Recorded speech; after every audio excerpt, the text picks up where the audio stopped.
Hotep à tous, bienvenue sur la chaîne des panafricanistes par essence, par conviction et par excellence. Celle des citoyens kémites par nécessité et obligation de combat. Nous sommes une chaîne qui n'est guidée que par nos ancêtres et rien que par les ancêtres qui appartiennent à l'égrégore du monde noir. Par conséquent, nous ne croyons en aucun Dieu venu de l'étranger. Toutefois, cette vidéo n'est aucunement destinée à inciter à la haine ou à la violence, car nous menons un combat qui est d'abord et avant tout spirituel, intellectuel et démocratique. Ensuite, il est politique, géopolitique et géostratégique. Contre l'impérialisme, le colonialisme, le néocolonialisme et l'endocolonat, qui sont tous qualifiés de crimes contre l'humanité. Nous menons ce combat sur la base du principe fondamental que nous avons hérité de nos ancêtres kémites, qui est celui de la Mahat, c'est-à-dire solidarité, vérité et justice. Vous êtes donc en droit de connaître la vérité et nous avons l'obligation de dire la vérité, rien que la vérité, afin que justice soit rendue au continent africain. Et ça, c'est notre modeste contribution dans cette noble lutte en faveur de la souveraineté, la dignité, la solidarité et l'unité africaine. C'est exactement ça que nous appelons le panafricanisme. Bien-aimés frères et sœurs, nous avons vu le 10 août dernier, la CEDEAO décidé de mettre en place, de créer en quelque sorte une force anti-putsch à la demande de Emmanuel Macron et de ses partenaires monstres. Mais nous voyons que, en fait, l'Afrique n'est pas attaquée seulement par l'Occident. Ou plutôt, l'Occident ne passe pas seulement par le Nigeria, Côte d'Ivoire et autres pour nous attaquer. L'Occident est passé aussi par la Tunisie pour nous attaquer. Ce que vous avez vu en Tunisie, ou ce que vous voyez encore en Tunisie, où le président Saïd peut se permettre de prendre des Noirs, des frères africains, et puis aller les jeter dans le désert, et ils vont mourir de faim et de soif, ce qu'on n'a jamais vu dans l'histoire de l'humanité. Il le fait pour qui et à cause de qui? Et qui est derrière Saïd? Parce que nous attaquons Saïd, oui. Il n'a pas le droit d'accepter une mission qui lui est confiée par des étrangers pour tuer ses voisins, ses frères, ses sœurs, ses cousins. Hein? C'est vrai, c'est un pays arabe, nous sommes des Noirs, mais il n'a pas le droit, parce que nous appartenons tous au même continent qui est l'Afrique. Et nous voulons créer les États-Unis d'Afrique. Ça veut dire que c'est tous les pays arabes et noirs qui devraient faire partie de cette grande communauté. Mais lui, il le fait, c'est pourquoi? Et c'est ça que les gens ne comprennent pas. Les gens, peut-être pas qu'ils ne comprennent pas, mais ne le disent pas assez souvent. En fait, le Saïd, là, il est en train de faire exactement ce que Tinubu, Gbagbo, Macky Sall, Patrice Talon sont en train de faire du côté du Niger. Ou sont en train de vouloir faire du côté du Niger. Ils ont commencé à faire puisqu'ils ont pris des sanctions aussi illégales et qui n'ont ni tête ni queue. Bref, vous voyez, le problème de l'Afrique, c'est celui-là. On est toujours manipulable par les mêmes qui nous ont fait souffrir. Ceux qui nous retardent, ceux qui nous empêchent de nous développer. Et ils utilisent toujours les nôtres pour nous faire du mal. C'est-à-dire que eux-mêmes, ils ne viennent plus sur place pour nous détruire, mais ils envoient des gens qui sont nos frères, nos sœurs, nos cousins, nos cousines, ainsi de suite, nos voisins immédiats, directs, pour venir nous faire du mal. Monsieur Saïd agit de la sorte parce que l'Union européenne lui a demandé, lui a confié la mission d'arrêter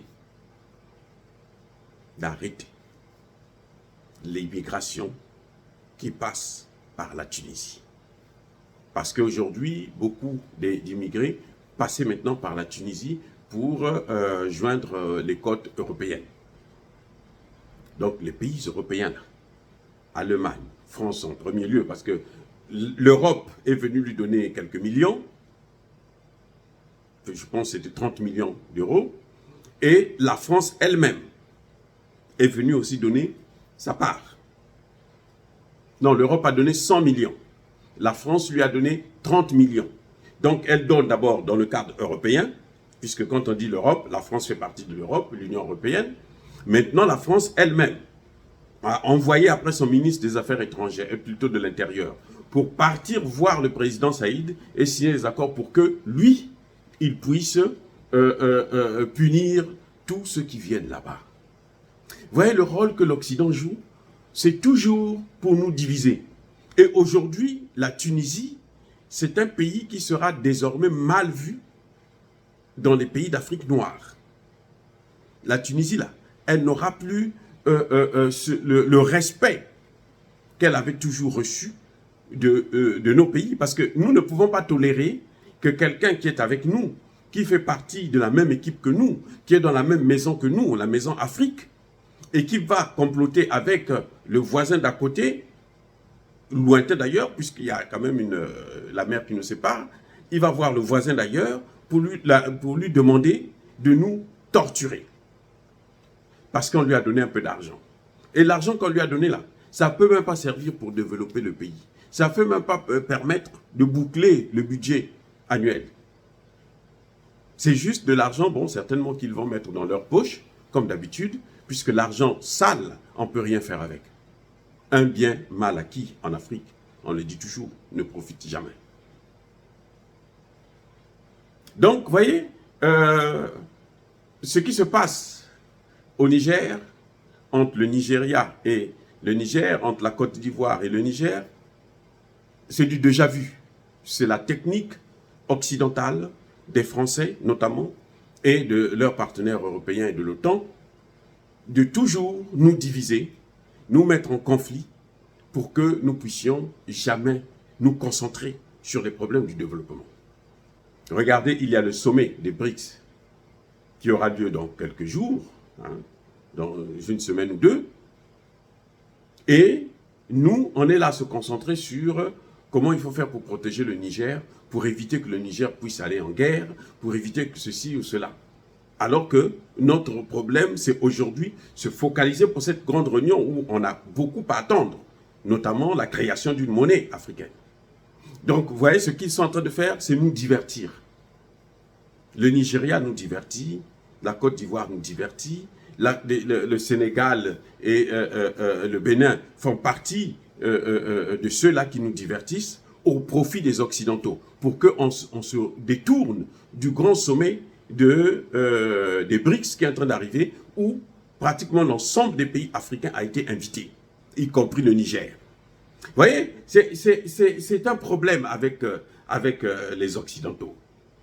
Ils sont viscéralement méchants. Que ce soit les États-Unis, que ce soit la France, ça c'est leur objectif.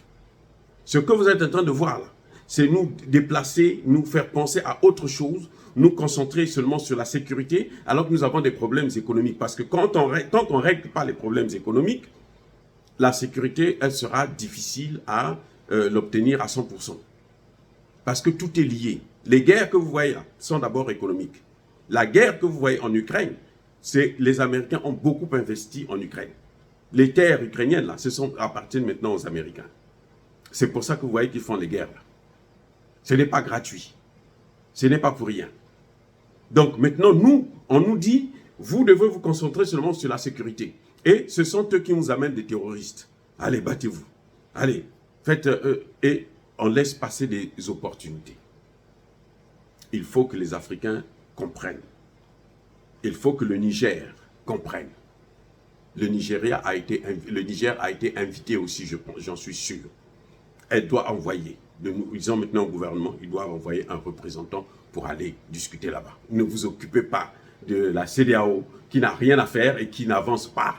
Je vous ai dit tout à l'heure, dans une autre de mes vidéos, que le Nigeria est un pays riche, certes, mais c'est un pays pauvre, puisque 60% de sa population vit sous le seuil de la pauvreté. Voilà. Donc, ils sont en train de nous divertir pour qu'on ne puisse pas regarder ce qui est en train de venir avec les BRICS. La possibilité d'une nouvelle monnaie qui nous permettra de nous éloigner de l'euro, pour nous, le CFA surtout, d'abord et avant tout, de jeter ce chiffon de papier, et puis nous éloigner même du dollar. Dire cela, c'est inciter à la haine ou à la violence. Yaba Kolé Hervé. Yamaleme. Encore une fois de plus, bien-aimés frères et sœurs, soyez bénis, abondamment bénis. Je persiste et je signe, par le Dieu des Kémites et par nos ancêtres angélisés. Mais que tous ceux qui persécutent le continent africain le pillent et le déstabilisent, qu'ils soient noirs, blancs, chinois, arabes, indiens, qui qu'ils soient punis, foudroyés, neutralisés, effacés, écrasés par ce Dieu des Kémites et par nos ancêtres angélisés. Vive l'Afrique éternelle. J'ai dit et j'assume.